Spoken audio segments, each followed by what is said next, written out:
আসসালামু আলাইকুম।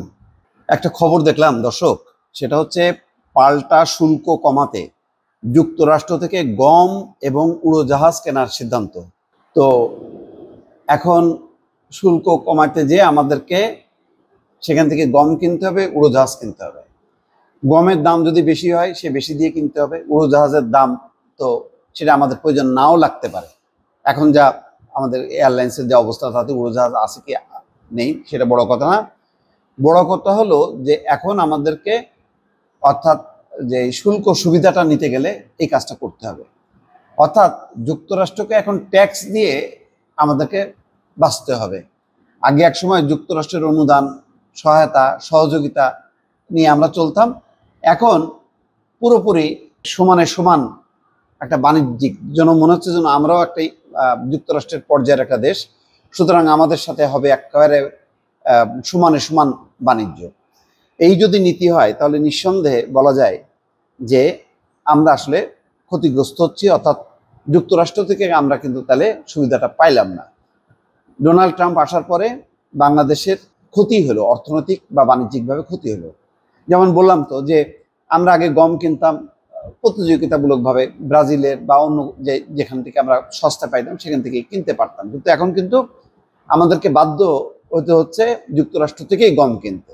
উড়োজাহাজ কিনতে হবে। উড়োজাহাজ তো মানে আমাদের যে এয়ারলাইন্সগুলোর কতটা প্রয়োজন আছে কিনা, নতুন কোনো এয়ারলাইন্স তো সেটার আর মানে আর যে আমরা বাছাই করব তার স্কোপ থাকছে না। হয়তো এয়ারবাস কিনতে পারতাম আমরা ফ্রান্স থেকে, কিন্তু সেই সুযোগটা কিন্তু আর থাকছে না। আমাদেরকে বাধ্য হইতে হচ্ছে যুক্তরাষ্ট্রের পণ্য কিনে, দামি পণ্য কিনে আমাদের যেই রপ্তানি সুবিধাটা, শুল্ক সুবিধাটা, সেই সুবিধাটা আমাদেরকে মানে রক্ষা করতে হচ্ছে।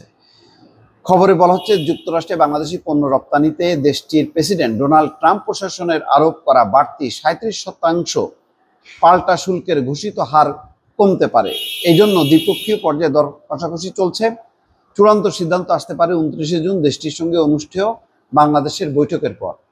তার আগেই অবশ্য বাংলাদেশ নিজে থেকে যুক্তরাষ্ট্রের সঙ্গে দ্বিপক্ষীয় বাণিজ্য বাড়াচ্ছে। পাল্টা শুল্কের হার যাতে যুক্তরাষ্ট্র কমায় সেজন্য সরকার থেকে সরকার G2G পর্যায়ে বেশি দামে 3 লাখ টন গম আমদানির প্রক্রিয়া চলছে। সচিবালয়ে গতকাল বৃহস্পতিবার খাদ্য সচিব মাসুদুল হাসানের সভাপতিত্বে অনুষ্ঠিত G2G বিষয়ক কমিটির বৈঠকে প্রাথমিকভাবে এই সিদ্ধান্ত হয়েছে। এছাড়া বিমান পরিবহন পর্যটন মন্ত্রণালয় যুক্তরাষ্ট্রের বোয়িং কোম্পানি থেকে উড়োজাহাজ কেনার পদক্ষেপ নিচ্ছে। দেশটি থেকে তুলা আমদানির প্রক্রিয়াও সহজ করছে বাংলাদেশ।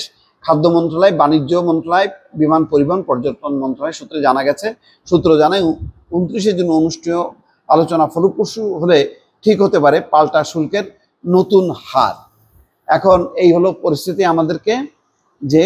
আমাদেরকে নাকে খত দিয়ে, ট্যাক্স দিয়ে তাদেরকে খুশি করে আমাদেরকে এই শুল্ক সুবিধাটা টিকায় রাখতে হচ্ছে, বা কিছুটা যে শুল্কের যেই মাত্রাটা নির্ধারণ করছিল সেটা কমতে পারে।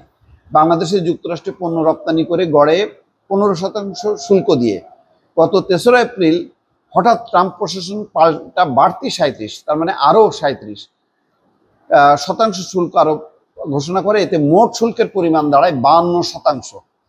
শুল্ক আরোপের কার্যকরী তারিখ ছিল 9 এপ্রিল, তবে ওই দিনই যুক্তরাষ্ট্র অন্য দেশের মতো বাংলাদেশের উপর আরোপ করা নতুন শুল্ক হারের ঘোষণাও 3 মাসের জন্য স্থগিত রাখে। স্থগিতের মেয়াদ শেষ হবে আগামী 9 জুলাই। এই হচ্ছে পরিস্থিতি। অর্থাৎ আর যুক্তরাষ্ট্রের সঙ্গে ব্যবসা বাণিজ্য করা, যুক্তরাষ্ট্র থেকে সুবিধা নেওয়া অন্যান্য বিশ্বের অন্যান্য দেশের তুলনায় আমরাও কিন্তু সংকটে পড়ে গেলাম। দর্শক ভালো থাকবেন, আল্লাহ হাফেজ।